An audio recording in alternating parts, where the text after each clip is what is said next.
There's a version of you that never sleeps in, never skips training, never wastes time. There's a version of you who never fails.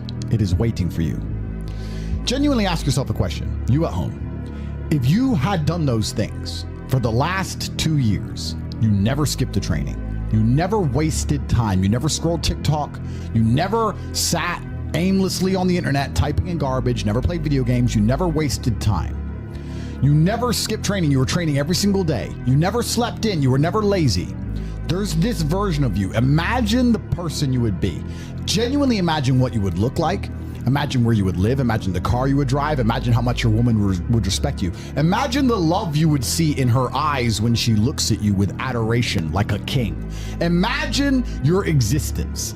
That person is waiting for you, and the only thing that's stopping you from being that person is your monumental laziness. You can have it. The universe is very giving. It will give you anything you work for. I've never seen somebody try for something with all of their might and not get it.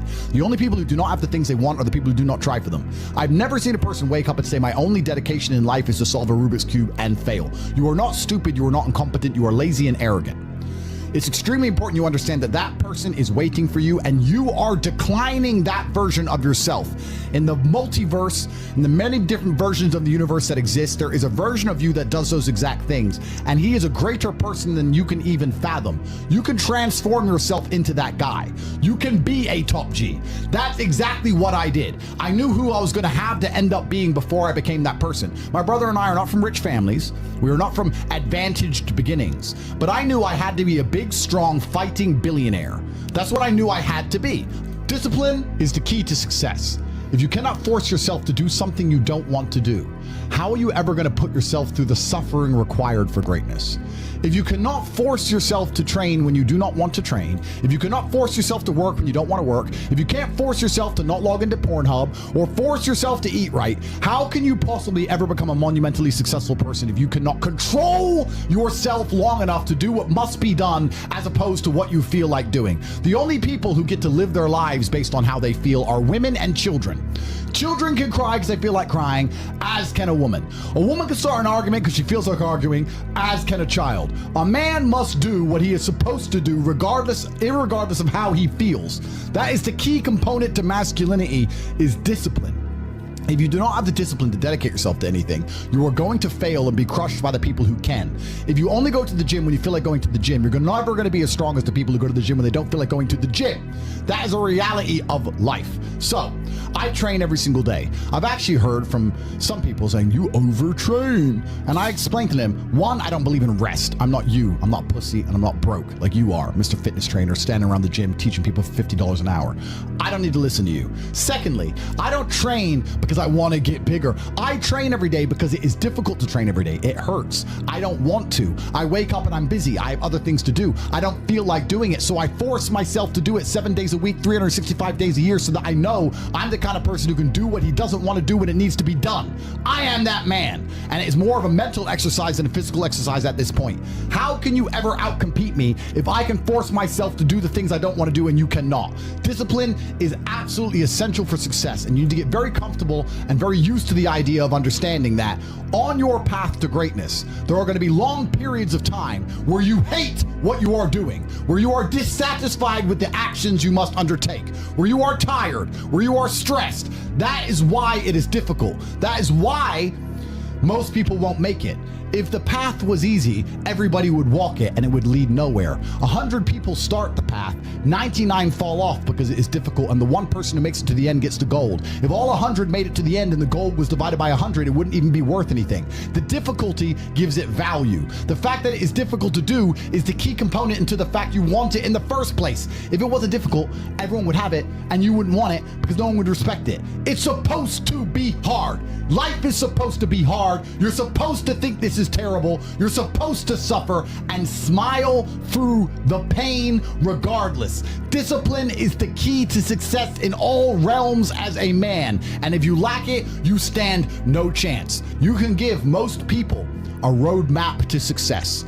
You can give them a Ferrari with a full tank of gas, and a lot of people still wouldn't make the destination because they would say the drive is too far away. Quitters, they don't have the discipline. You can tell them exactly how to do it. You can give them the mechanism to get there, but they don't have the discipline to complete the drive and end up at the destination. That is the majority of Earth. This is your competition. People who, even if they are told what to do and people tell them exactly how to do it and help them do it, still quit, still fail because they lack discipline. Even me, with my monumental powers, I can't make a quitter successful. It doesn't matter how good I am. It doesn't matter how easily I make it for them to succeed. It doesn't matter how compendious and concise and powerful the real world is. It doesn't matter how much I text them and motivate them, how many emergency meetings I do to try and talk to them and hype them up, how much motivation I give them. It doesn't matter what I do. If they are a quitter, guess what they're going to do? They're going to quit. No matter how simple the map is to read, no matter how fast the Ferrari is, somewhere along the drive, the sun's going to get in their eyes, and they're going to sit there and go, I don't like this, this is hard, and they're going to quit. Quitters are the number one type of people that nobody can help. If you're a quitter, I can't help you, life can't help you, God himself cannot help a quitter. So if you lack discipline, you lack the very basic building block to any type of success which exists on the planet. By every single metric which can be measured with science, you are going to stay a loser and a failure. The key is to keep training. If you train hard every single day, you don't have to worry about a little bit of vitamin C. It's true. If you don't train and you don't smoke, you're still going to be a pussy. Yes. The answer is always hard work. As soon as you are granted life, you are guaranteed death. What you do in between is up to you. You are all conscious. That could end tomorrow, that could end in 100 years. But the time between the beginning of your consciousness and the end of it is completely up to you. Training is never the wrong decision.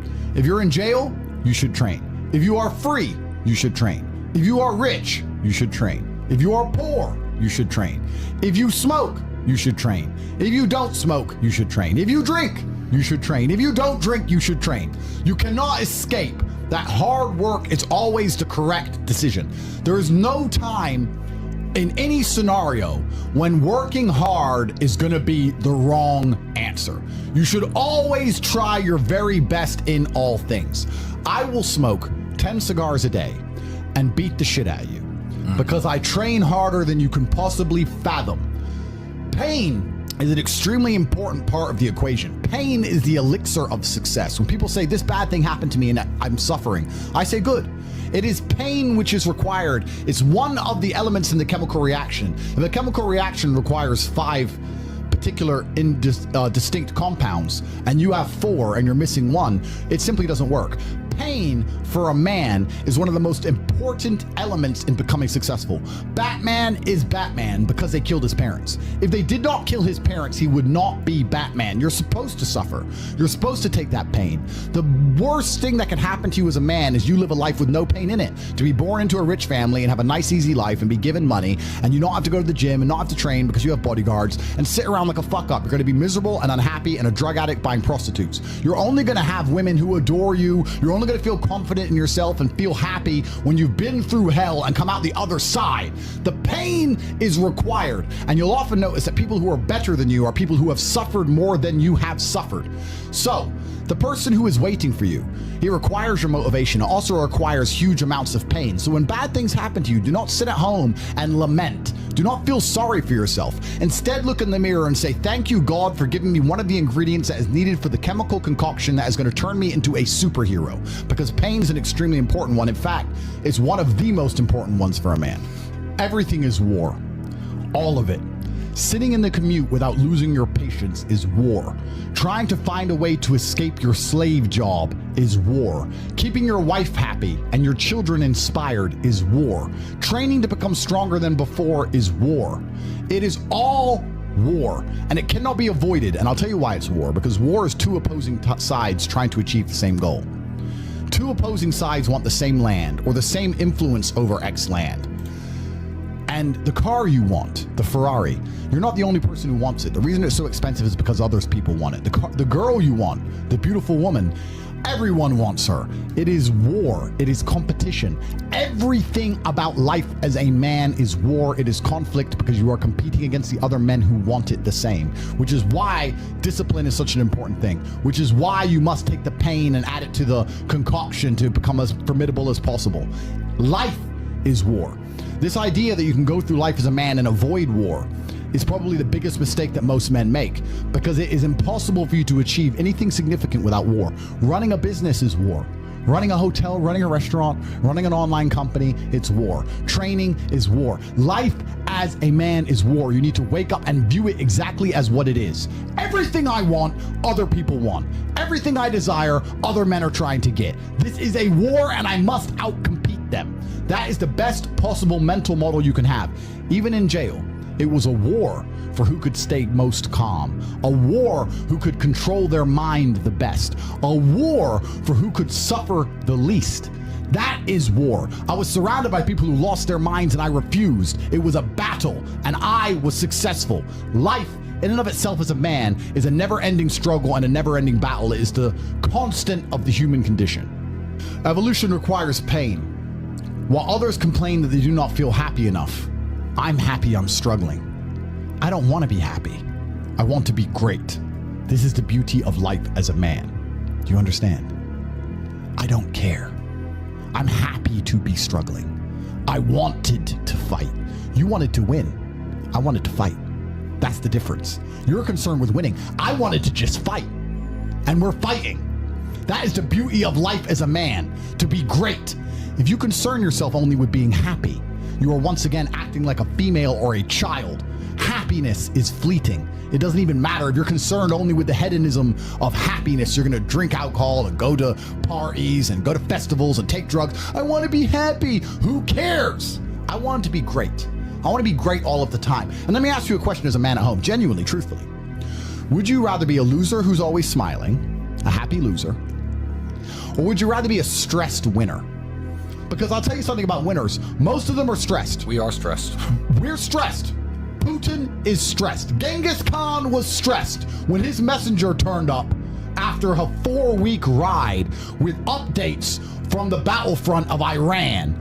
I'm sure he was stressed by what he read. Even if it was very good, even if it all looked fantastic, he started to feel stressed. Okay, well now maybe I need to go to Iran. How long is it gonna take me to get there? Maybe we need to send more horses. Maybe we need to colonize Iran. He felt stress because the beauty of life as a man is to be great. So you have to sit here and ask yourself, do you want to be a happy loser that's insignificant? Nobody knows you exist. Women don't respect you. Men don't respect you. Nobody cares if you live or die, but you get to smile all the time. Or do you want to be one of the most important people on the planet with a little bit of stress? I am brilliant because I've decided to be brilliant. And if I have to sacrifice happiness to be brilliant, then that's fine. You know what the great thing about it is? You know it's amazing what God gives, how the whole world becomes full circle? If you stop caring about being happy and you start caring instead about being great, guess what you end up being? Great. Along with great. And you know what? Yeah, Happy. You end up happy if you forget about happiness and try to become great. You will never be successful if you're concerned about being happy, so forget about it.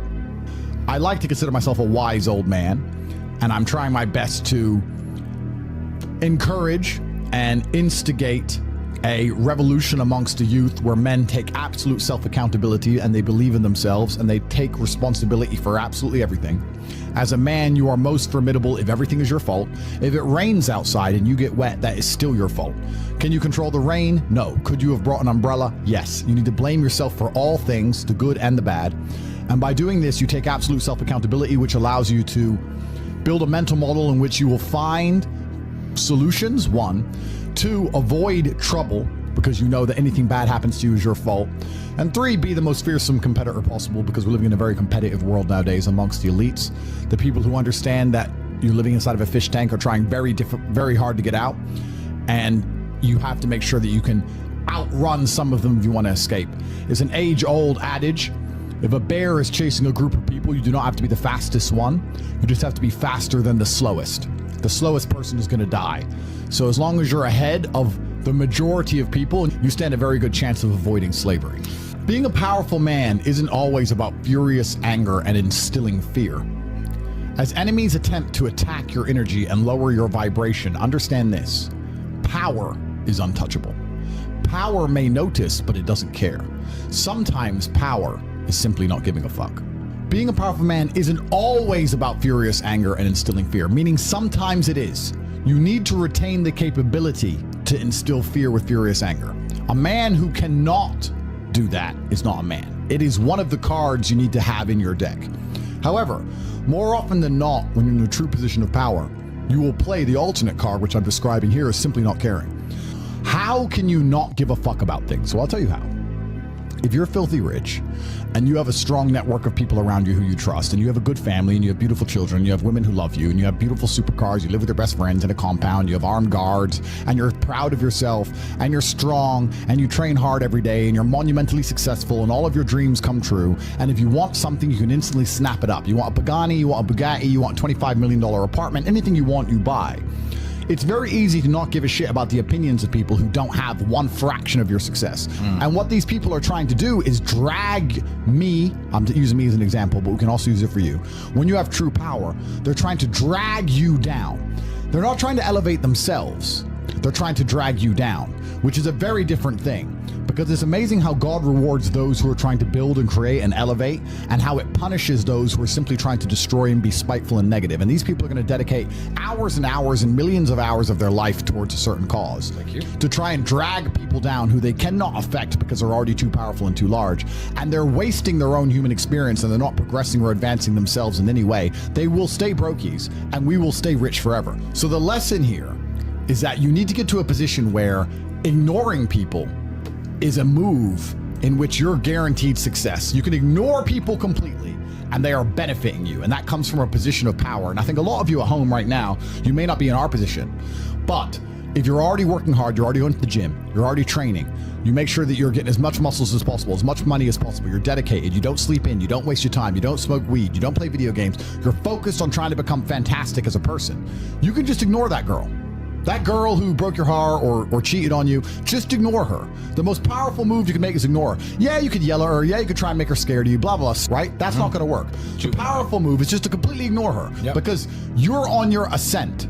She is likely on her descent. She likely has no intention of improving herself, no intention of becoming richer, no intention of becoming better looking. Time is against her. As she gets older, she's going to lose her looks. You're going to continue your ascent, and she's going to have to watch you for the rest of her life be the man that she could have been with that she's no longer good enough for. The best thing you can do is simply ignore her. That is the powerful move. And it's the same with also men. It's not even a gendered argument. There's men who want to be your friends right now, who wanted to be your friend, and they did something wrong to you. And if you're on the right path doing the right things, karma, God, the universe, whatever you want to call it, is going to teach them a lesson for simply failing to be a good person to you while they had the chance. But when you have a whole bunch of money, you take care of the people you love. And that's the masculine prerogative. And even my brother and I, anyone who's been loyal to us, who's on our team, we monumentally reward. And everyone who ever displayed cowardice or sold us out or made mistakes massively regrets it because they see how well we treat the people who are close to us. If you lack somewhere, excel somewhere else. Counter your weaknesses by honing other capabilities. If you're ugly, become filthy rich. If you're poor, be as strong as an ox. Life is unfair. The primary focus of your energies is to balance the books. And there's two different ways you could interpret that. You can, obviously, increase the attributes that you are lacking. If you have the ability to train, because a lot of people don't. Some people are born without arms and legs, but you, with 2 arms and 2 legs, are sitting at home jerking off to Pornhub, flabby and fat. If you have the ability to train, you should be doing it. But also, you know, there are some things that some people are just better at, and you can counteract that problem by teaming up with people who compensate for your weaknesses. People who are strong in areas where you are weak, and you team up with people where you are strong in areas where they are weak. I don't think between the people in this house and our group of friends, we lack anything. Correct. Anything. Correct. Literally anything. We can sit as a group and have a conversation about anything with anyone in the world and give useful insight and change people's lives for the better, because although I am not perfect, our team compensates one for each other. And that's the point of brotherhood. So excel in one area if you lack in others. I have people say to me, Andrew, I'm short. What do I do? I'm short. Okay, God made you short. Fine, good. Doesn't matter. You can't change it. What you can do is become as strong as an ox and become filthy rich and monumentally important and extremely influential. You can do that. People say, I'm poor. You should be strong. Oh, I'm strong, but I don't have any money. Okay, then teach others to be strong. Yes. There's always a way you can take your advantages and use them. And by teaming up with other men, other people, you can build a team in which there are no weaknesses. So if you have a disadvantage, you also have somewhere God has given you a distinct advantage over others. And it is your duty to excel in that realm. It is your duty to become so monumentally influential and powerful within that specific criteria in which you have the capability to be brilliant, that your weaknesses no longer appear because they can be simply overshadowed by your network or overshadowed by your absolute competence. By constructing the correct mindset, you can be in the exact same scenario you're currently in, living the exact same life with a different mental model in which you view the world, and you will not only feel more powerful, you will be more powerful, you'll achieve more amazing things, you will be greater, you will be happier with the same car, the same woman, the same house, the same income, the same everything, but your mind changes the lens in which you view the world. Lenses change things. Rose-tinted glasses, perhaps dark glasses. You can put glasses on, change the lens, and you can view the world differently by changing how your mind is constructed and put together and the way you view the world. That is the point of mental Aikido.